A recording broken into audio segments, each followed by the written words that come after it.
kedua difokuskan yaitu pemanfaatan lahan produktif, yaitu dari pemerintah memberikan uang agar Polri menanam jagung.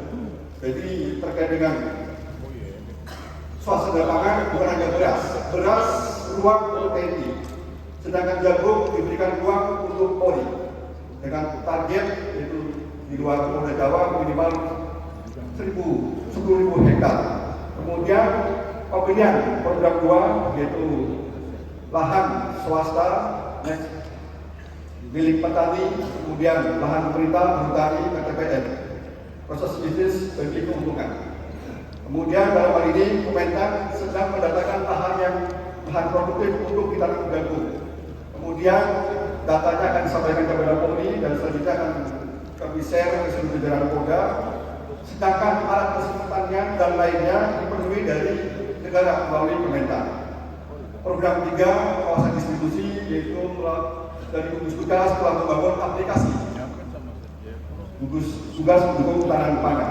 Kemudian untuk rekrutmen Bapomsus ketahanan pangan saat ini sudah masuk tahap supervisi dan persiapan untuk sidang kelulusan tingkat pada awal Januari akan dilaksanakan pendidikan. Kemudian untuk aplikasi gugus tugas Polri mendukung ketahanan pangan, ini merupakan cara dari gugus tugas melakukan manajemen dengan memanfaatkan infrastruktur digital.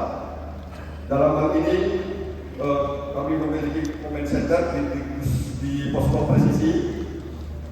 Next untuk aplikasinya. Jadi program 1, program 2 kami pantau melalui posko presisi. Dan untuk aplikasi ini sudah siap dan terus akan dikembangkan terus.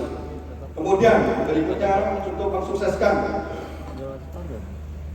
Polri sebagai penggerak ketahanan pangan diperlukan sinergi kolaborasi dalam hal ini modal sosial, yaitu hubungan saling penguatan melalui ekosistem enhelik. Dalam hal ini tidak hanya unsur pemerintahan, namun juga perlu kolaborasi dengan unsur akademisi, komunitas, bisnis dan media, baik di tingkat Mabes Polri, tingkat Polda, tingkat Polres, bahkan sampai dengan tingkat Polsek dan kelurahan.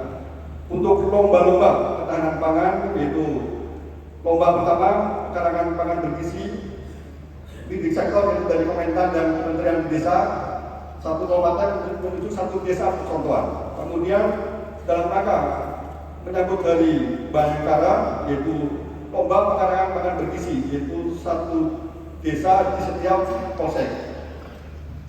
Kemudian lomba 2 penguatan lahan produktif, yaitu tanggung jawab dari Polda. Lomba 4 kita memberikan ruang inovasi bagi jajaran dan kemudian nanti akan kami lombakan sesuai dengan kelompok apa nama inovasinya. Kemudian progres gugus tugas Polri mendukung ketahanan pangan sebagai bahan evaluasi, yaitu program pertama. Terima kasih, saat ini telah ditugaskan seluruh polisi di setiap desa. Timeline tingkat awal 6 bulan ke depan difokuskan pada satu desa persatuan di masing-masing polsek. Saat ini telah terdapat 4.918. Ini yang difokuskan untuk 6 bulan ke depan. Berikutnya desa yang lain disosialisasikan. 6 bulan demikian yaitu tambah 1 desa lagi. Kemudian untuk program 2 ini yang perlu dioptimalkan karena target itu 10.000 hektar. Ini ruang yang diberikan negara melalui Kementan kepada Polri. Kemudian untuk penyiapan SDM sebagai penggerak ketahanan pangan difokuskan yaitu untuk Bapomsus melalui siklus SDM dari rekrutmen sampai dengan pengakhiran. Namun demikian dalam pembentukan kompetensi sebagai penggerak, kami juga telah dari gugus tugas telah melaksanakan pelatihan penggerak ketahanan pangan yang diikuti oleh jajaran yaitu 6.000 lebih, dan ini diselenggarakan selama 3 hari. Termasuk buku panduan telah kami berikan yaitu untuk Polri untuk mendukung ketahanan pangan, termasuk juga kompetensi lainnya.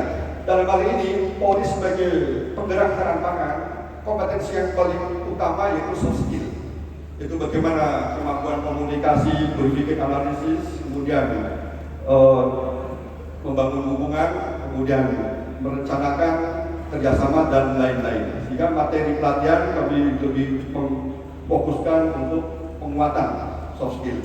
Untuk hard skill-nya secara bertahap, dan tentunya yang paling utama hard skill nanti di program kedua, yaitu tentang budidaya penanaman jagung.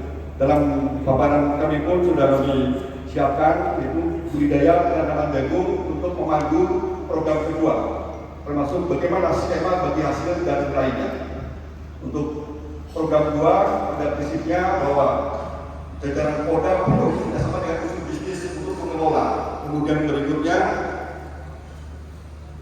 alat mesin pertanian dan lain-lain harus direncanakan dari awal sampai dengan panen.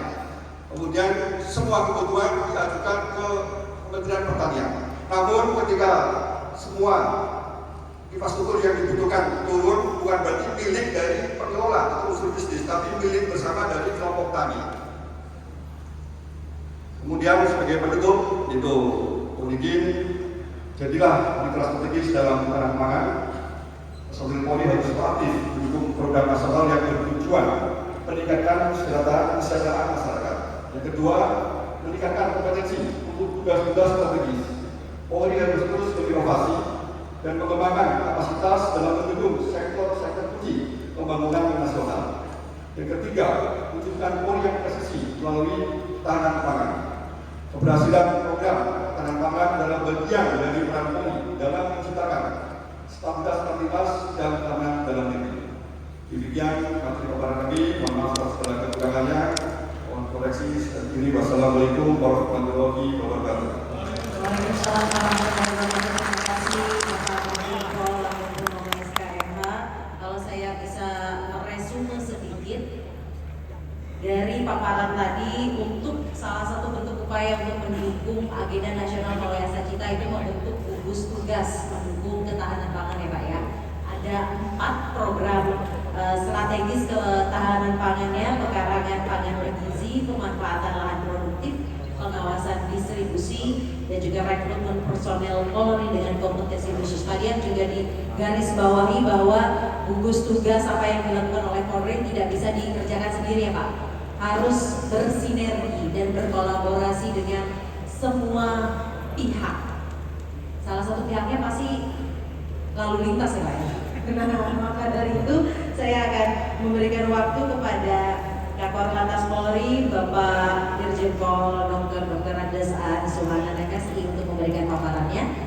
Izin 15 menit ya Pak.